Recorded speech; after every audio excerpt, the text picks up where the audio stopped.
Boa tarde. Boa tarde. Que a paz, o amor de Jesus permaneçam com todos nesta tarde, quase noite, que embora seja voltada para lembrar de um momento da história da humanidade muito triste, como a gente sabe e temos convicção, temos certeza de tudo o que aconteceu depois, para nós não fica mais a tristeza. Não fica mais o lamento, não fica mais a incerteza das pessoas que presenciaram aquele fato que séculos depois a humanidade ainda continua relembrando. Naquele momento em que Jesus é então preso, açoitado, julgado injustamente, e nós sempre temos que lembrar que alguém absolutamente sem nenhuma culpa passou por julgamentos injustos. Ele, passado tantas situações difíceis, termina a sua vida de uma forma tão dolorosa. Para as pessoas que presenciaram tudo aquilo, foi algo muito chocante, muito assim impactante. Sobretudo para as pessoas que conheciam Jesus mais perto, que sabiam exatamente quem ele era. Eles, naquele momento, não tinham muita convicção de tudo que eles tinham aprendido. Alguns ainda estavam em dúvidas, estavam ainda passando por situações difíceis. Para eles, então, foi um dia muito, mas muito triste. Porque como era possível alguém tão especial passar por um processo de morte tão dolorosa, de algo tão injusto sendo praticado contra ele? Para aqueles que conheceram depois as manifestações de Jesus como Espírito que aparece para os discípulos e para outras pessoas, ficou ali a certeza gravada de que o ser humano tem uma parte espiritual que sobrevive à morte. Mas com o tempo, com o passar dos séculos, tudo aquilo caiu no domínio apenas da crença, apenas da talvez fosse possível tudo aquilo, porque quando se analisa fatos muito antigos, muitas vezes se põe em xeque se eles realmente aconteceram ou não, mesmo que existam registros históricos disso. Então, para aquelas pessoas que viveram depois, alguns que até tentaram acreditar, pensar de que existiria uma continuidade da vida espiritual, era algo impensável. Era algo que talvez fosse apenas crenças realmente, como tantas outras que a humanidade elaborou. Mas felizmente, no século XIX, houve um grande movimento no mundo, que hoje passa desapercebido dos estudos históricos, mas a documentação existe, está disponível em bibliotecas públicas, sobretudo na França, de todo aquele alvoroço dos fenômenos espíritas que aconteceram naquela segunda metade do século XIX. E alguém muito especial para nós espíritas, e que no futuro a humanidade reconhecerá também o grande valor da sua missão, Allan Kardec, observou que aquele fenômeno espantoso de mesas girantes, de pranchetas que se moviam aleatoriamente numa mesa, mas que havia ali uma inteligência operando aquilo, trazia um significado muito especial para a humanidade. Ele compilou, reuniu todas as informações que ele conseguiu ao investigar o fenômeno, e no dia 18 de abril de 1857, ele publica o Livro dos Espíritos, exatamente numa sexta-feira santa. Como hoje, a cristandade relembra a morte de Jesus nesse dia 18 de abril de 2025. Então, há 168 anos atrás, nós tínhamos a publicação do Livro dos Espíritos como um marco para a história espiritual da humanidade. Assim como a morte de Jesus foi um marco impressionante para as pessoas que testemunharam e presenciaram tudo que se sucedeu depois da morte de Jesus. Enquanto os cristãos lembravam da morte e da ressurreição de Jesus 2 dias depois, A humanidade estava tendo ali, naquele 18 de abril de 1857, uma grande oportunidade de renascimento espiritual. Porque fazia parte de todo esse grande e extraordinário projeto que envolveu a vinda de Jesus ao planeta. Quando nós vamos ler a obra Caminho da Luz, do Espírito Emmanuel, nós vemos que Jesus é alguém que já estava pronto para vir à Terra muito tempo antes da humanidade se estabelecer aqui. Ele viria inevitavelmente em algum momento, e assim o fez. E quando esteve aqui, prometeu a vinda de um Consolador, de alguém que traria novamente o ressurgir de todos aqueles fenômenos que corroboravam, que comprovavam a existência de uma vida espiritual. Jesus dizia que o Consolador traria novas informações, novos conhecimentos. Os próprios discípulos de Jesus sabiam que muitas coisas não tinham sido ditas ainda. E o próprio apóstolo Paulo, numa das suas cartas, disse que tudo que eles profetizavam era imperfeito, ainda era pouco diante do que estava para ser revelado. Ele dizia que aquilo que seria perfeito traria um conhecimento ainda maior. Porque na época dele, mesmo ele com todo o entendimento que teve da mensagem de Jesus, era capaz de humildemente dizer: em parte profetizamos, em parte conhecemos a vida espiritual. Porque a humanidade não estava pronta ainda para entender tantas questões que envolvem a vida espiritual. Mas felizmente houve um avanço cultural, científico da humanidade, e no século XIX essa grande revelação pode ver. E o mais extraordinário é que ela não nega absolutamente nada do que é narrado sobre os eventos impressionantes da vida de Jesus. Pelo contrário, a doutrina espírita não nos coloca mais de que precisamos apenas de fé para acreditar na existência de Jesus. Ela nos traz ali a base racional para admitir que aquilo que para os outros é difícil explicar a não ser no domínio único e exclusivamente da fé, para o espírita está fundamentado em leis que são próprias, são naturais, mas apenas que são desconhecidas. No espiritismo não existe sobrenatural. Nós, quando nos acercamos ao espiritismo, quando não conhecemos nada, é pelo fascínio do sobrenatural. Almas do outro mundo, fenômenos bizarros, coisas estranhas. Mas à medida que nós dominamos, ou melhor dizendo, que nós estudamos o espiritismo, nós vamos vendo que não existe nada que é sobrenatural. Tudo faz parte de uma ordem natural, apenas que não conhecemos, apenas que não sabemos como funciona. E o Espiritismo é isso, é um estudo que nos revela algo que antes nós não conhecíamos direito. Por exemplo, no próprio Evangelho de Mateus, que narra grande parte de tudo o que aconteceu com Jesus, seu julgamento, a sua morte, o seu suplício, lá é mencionado de que quando Jesus morre, quando Jesus entrega o seu espírito a Deus, finalmente termina a sua vida física, lá é narrado que os santos, que eram as pessoas consideradas então puras, que estavam de acordo com a lei de Deus, se levantaram dos túmulos. Essa é uma passagem que até hoje ela é muito embaraçosa para os teólogos das grandes correntes cristãs explicarem em bases racionais. Porque essa citação do Evangelho de Mateus, apenas ele citou isso, falta explicação. Se houve a ressurreição dessas outras pessoas, por que não há o impacto disso na história ali daquele povo? Por que aquilo não ficou evidente? Por que os outros evangelistas não mencionam?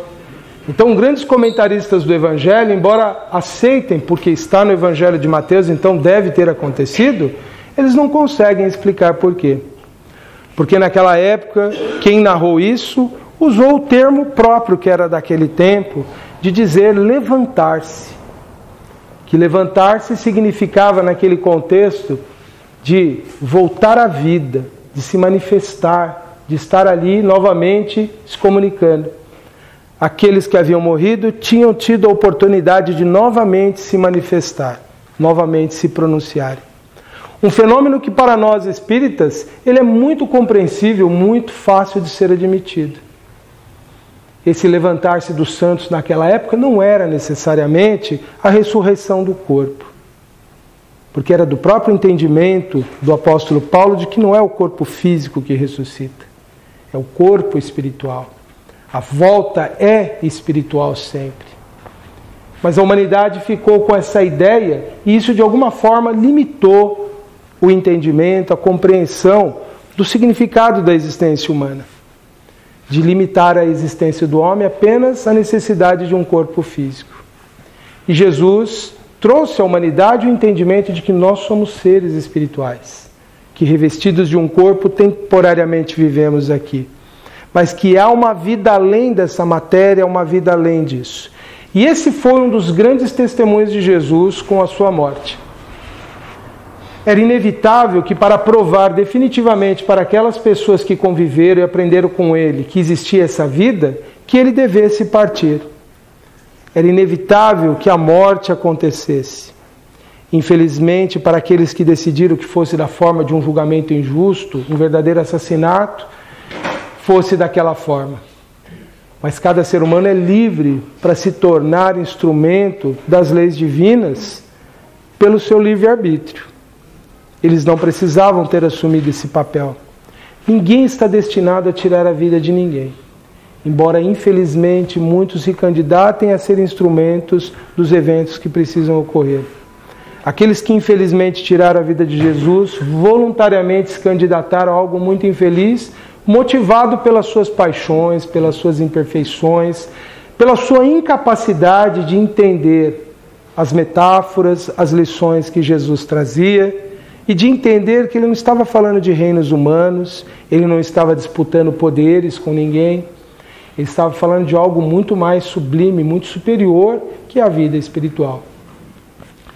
Mas Jesus, ele ensinou em todas as ocasiões da sua vida. E mesmo supliciado, mesmo ali experimentando grande dor física e moral, por ver tantas pessoas que ele havia beneficiado, ali, ou distantes dele, temerosas, ou compactuando com tudo aquilo, sem se manifestarem. Ele pensando na dor que essas pessoas traziam por si mesmas em razão da sua covardia, em razão da sua incapacidade de tomarem uma posição ao lado da justiça, imaginando quanto cada um daqueles espíritos teria que evoluir. E ele certamente vivenciou essa grande compaixão que levou a dizer: Pai, perdoa-lhes, porque eles não sabem o que fazem, são ignorantes.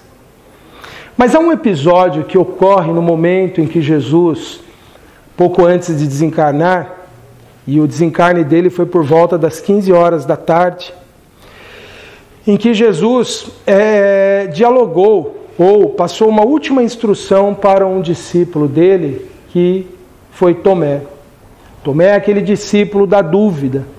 Agora há pouco a gente conversava com o Renato e eu falei para ele, que bom que Tomé foi aquela pessoa que fez aquilo que a gente, às vezes por vergonha, não faz, que é questionar, que é mostrar que tem dúvida, que é fazer às vezes os comentários, às vezes até impertinentes, indevidos, mas que trazem lições valiosas.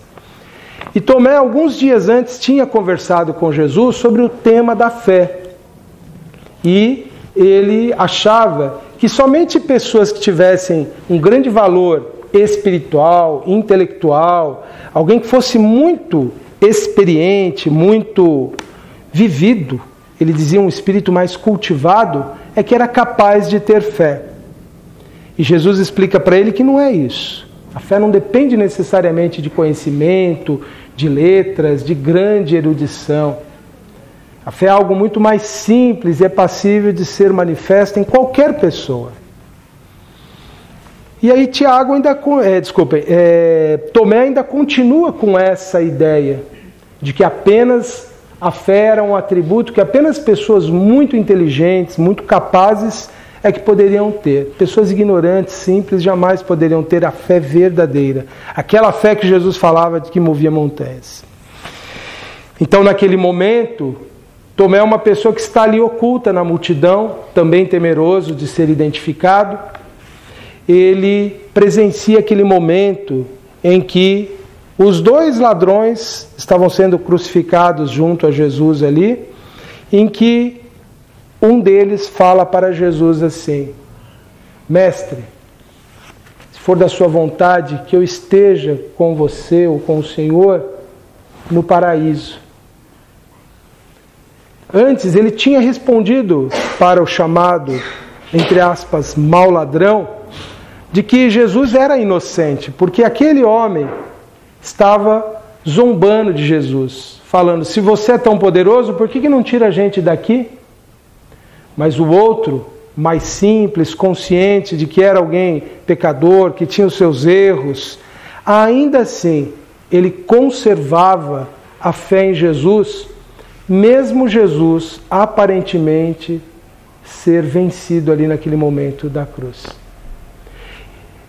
E ele, Tomé, presencia essa conversa entre os ladrões e Jesus, a fala do bom ladrão, a resposta de Jesus, que sim, ele estaria com Jesus no paraíso naquele dia ainda.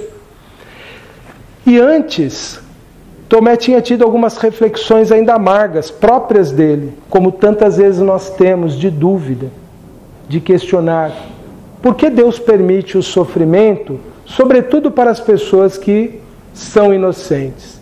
E no caso de Tomé, ele questionava sim.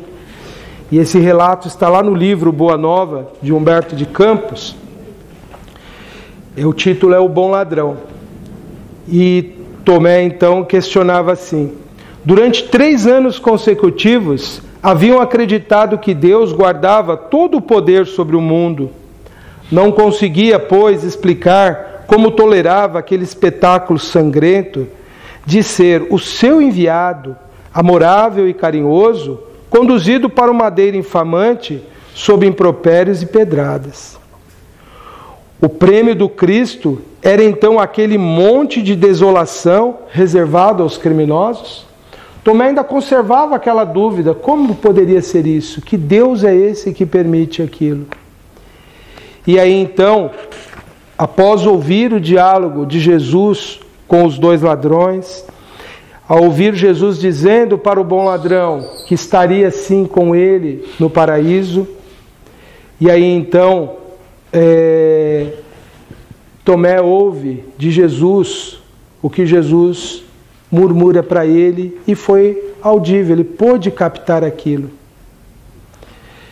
Da mesma forma que João pôde ouvir quando Jesus disse que cuidasse de Maria. Tomé ouviu então Jesus olhando para ele dizendo: Vês, Tomé, quando todos os homens da lei não me compreenderam e quando os meus próprios discípulos me abandonaram, eis que encontro a confiança leal no peito de um ladrão. Jesus estava respondendo àquela pergunta de dias anteriores de Tomé, da dúvida, de que somente pessoas muito cultas, muito amadurecidas espiritualmente, que poderiam ter grande fé. O bom ladrão era o homem que, vendo Jesus aparentemente vencido, ainda continuava acreditando. Não punha em dúvida, porque já estava suficientemente convencido de que Jesus de fato era o grande esperado, era o Messias, era o Cristo, era um ser extraordinário. Ele já não guardava mais dúvida. E aqui nesse homem a gente tem os 2 elementos essenciais e que de uma certa forma eles têm relações com esse último momento da vida de Jesus, que é a questão da fé, da convicção, daquele que já não duvida mais, apenas se entrega a Deus. Jesus, ele é o exemplo máximo, então, da fidelidade a Deus. Porque mesmo no último momento, mesmo aparentemente abandonado, ele continua confiante em Deus. Ele é o testemunho vivo de que mesmo nas piores horas, a nossa fé não pode jamais esmorecer. Aquele homem ouviu de Jesus que ele entraria no paraíso, no sentido profundamente simbólico que o paraíso tem de representar não um lugar, não uma região celestial, mas um estado de alma. Aquele homem, naquele momento, consciente dos seus erros, consciente de que era alguém que tinha cometido delitos, achava que a pena não era injusta para ele, e sim injusta para Jesus. Aquele homem manteve a sua fé e a sua confiança. Ele tinha atingido o paraíso porque ele atingiu os dois estados de consciência que todos aqueles que compreenderam alguma coisa da mensagem de Jesus entendem que devem buscar. O primeiro é a consciência da sua própria falibilidade, do seu próprio erro, da sua imperfeição. O segundo é a manutenção da fé, da convicção, da certeza de que tudo está dentro de uma ordem divina. Por isso que Jesus diz para ele: você estará comigo no paraíso. Ele não disse que todos os erros daquele homem estavam aniquilados, ele não disse que aquele homem permaneceria para sempre ali, mas ele estava num estado de consciência profunda de estar em harmonia com as leis divinas. É a consciência de si mesmo, de que erra, de que é falível, de que precisa repensar as suas atitudes. É a verdadeira humildade. E ele mantinha a fé, a confiança, porque ao pedir a Jesus, lembra de mim no paraíso, olha, eu errei muito, eu estou consciente, estou arrependido de verdade. Ele ainda acreditava que era possível para ele ainda viver essa experiência que ele nem tinha ideia do que era.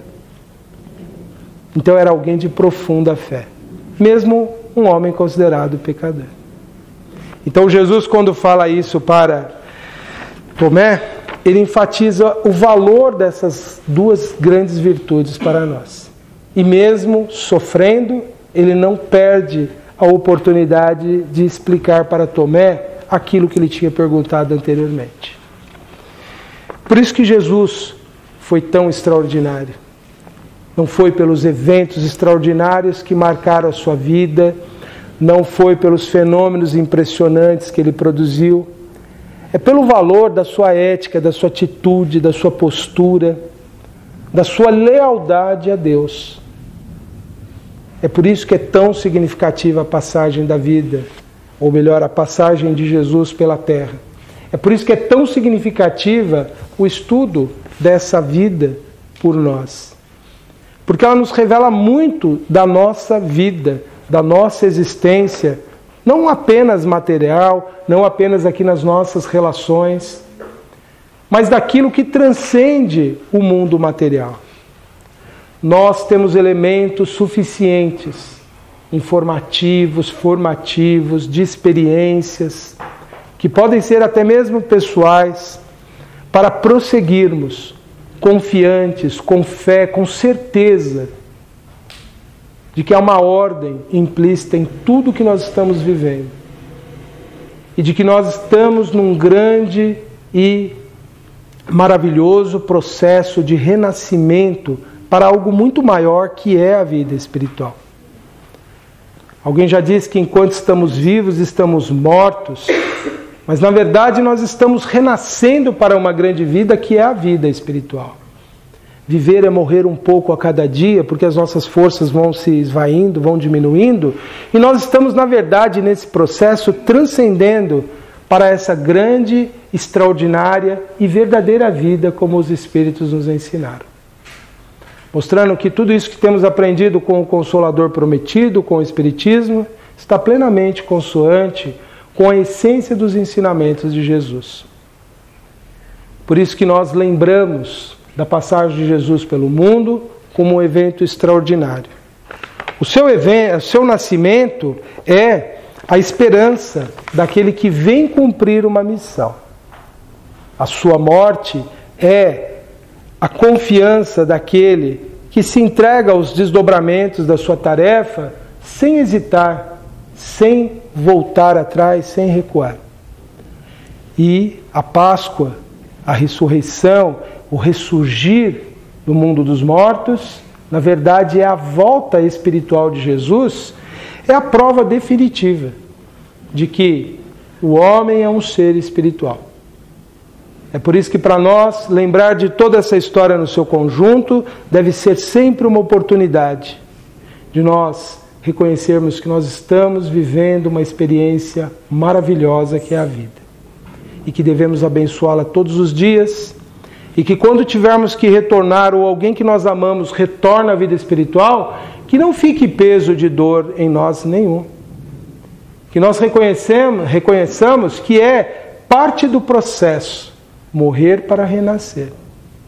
Morre-se na vida material para poder nascer na vida espiritual. Porque todos os que amamos, humanos e não humanos, prosseguem espiritualmente, evoluindo e crescendo, para todos nós um dia estarmos em comunhão plena com a divindade.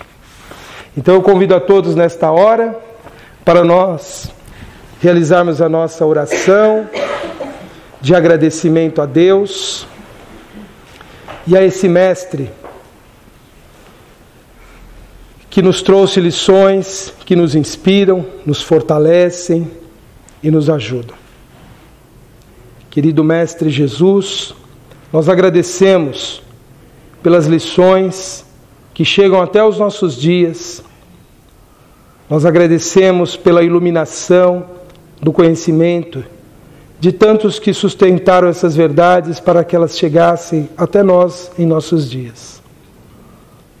Agradecemos por todos os missionários que mantiveram a esperança, a fé acesas no coração da humanidade.